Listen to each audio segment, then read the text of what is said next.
बिस्मिल्लाहिर्रहमानिर्रहीम। और याद करो जब अय्यूब अलैहिस्सलाम ने अपने रब को पुकारा कि मुझे बीमारी लग गई है और तू रहम करने वालों में सबसे ज़्यादा रहम करने वाला, तो हमने उसकी दुआ कबूल फरमाई और उसकी तकलीफ़ दूर कर दी। जिन लोगों ने कहा अल्लाह हमारा रब है और फिर उसी पर डट गए, उन पर फरिश्ते नाजिल होते हैं और उनसे कहते हैं कि न डरो और ना ही गमगीन हो और खुशी मनाओ उस जन्नत की जिसका तुमसे वादा किया गया है। और क़यामत के दिन रसूलुल्लाह सल्लल्लाहु अलैहि वसल्लम अर्ज़ करेंगे, ऐ मेरे रब, मेरी कौम ने इस कुरान को बिल्कुल ही छोड़ दिया था। क्या तुम नहीं जानते आसमान और ज़मीन की बादशाहत सिर्फ़ अल्लाह ही के लिए है और अल्लाह के सिवा न कोई तुम्हारा दोस्त है और न कोई मददगार। ऐ ईमान वालो, अल्लाह से डरो और हर शख्स ये देखे कि उसने कल क़यामत के लिए आगे क्या भेजा, और अल्लाह से डरते रहो। जो कुछ भी तुम करते हो अल्लाह उससे बाखबर है। जान लो अल्लाह ही के ज़िक्र से दिलों को इत्मीनान नसीब होता है। तबाही और बुराई है हर उस शख्स के लिए जो दूसरों के ऐब ढूंढते हैं और लोगों की पीठ पीछे बुराइयां करते हैं। जिस मौत से तुम भागते हो वो तो एक दिन तुम्हें आके ही रहेगी। बेशक अल्लाह ने मोमिनों से उनके जान व माल जन्नत के बदले खरीद लिए हैं। दुनिया की ज़िंदगी आखरत के मुकाबले में एक मता कलील के सिवा कुछ भी नहीं।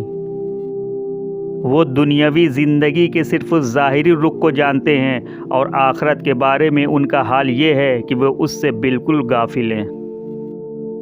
और वादा पूरा किया करो, यकीनन तुमसे वादे के बारे में ज़रूर पूछा जाएगा। आए अल्लाह तो बादशाह कुल हक़ और हर चीज़ को ज़ाहिर करने वाला है।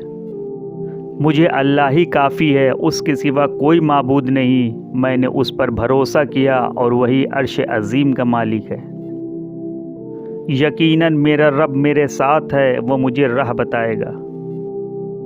हम तेरी ही इबादत करते हैं और तुझसे ही मदद चाहते हैं। तुम लोगों से डरते हो, हालांकि अल्लाह उसका ज़्यादा हकदार है कि तुम उससे डरो। और जब कुरान पढ़ा जाता है तो उसे गौर से सुनो और ख़ामोश रहो ताकि तुम पर रहमत हो। और उन लोगों की तरह न हो जाना जो अल्लाह को भूल गए, तो अल्लाह ने उन्हें ऐसा भुलाया कि वो अपने आप से भी गाफिल हो गए। अगर अल्लाह तुम्हें कोई तकलीफ़ पहुँचाए तो खुद उसके सिवा उसे दूर करने वाला कोई नहीं। यकीन करो अल्लाह का वादा सच्चा है, बस ये दुनिया की ज़िंदगी तुम्हें किसी धोखे में न डाल दे। जो कुछ तुम्हारे पास है सब फ़ानी है और जो कुछ अल्लाह के पास वही बाकी रहने वाला है। नफ्स तो अक्सर बुराई पर ही उकसाता है, मगर जिस पर मेरा रब रहम कर दे। फिर जब किसी काम का पुख्ता इरादा कर लो तो अल्लाह पर भरोसा करो। बेशक अल्लाह उन लोगों से मोहब्बत करता है जो उस पर भरोसा रखते हैं। अल्लाह ने फरमाया, डरो नहीं, मैं तुम्हारे साथ ही हूँ, सब कुछ सुन भी रहा हूँ और देख भी रहा हूँ। हकीकत तो ये है कि तुम जल्द मिलने वाली दुनिया से मोहब्बत करते हो और आखरत को छोड़ देते हो। बेशक ये कुरान वो रास्ता दिखाता है जो सबसे ज़्यादा सीधा है। ऐ ईमान वालो, अगर तुम अल्लाह का तकवा इख्तियार करोगे तो अल्लाह तुम्हें हक़ व बातिल में फ़र्क करने का फ़हम अता फ़रमाएगा।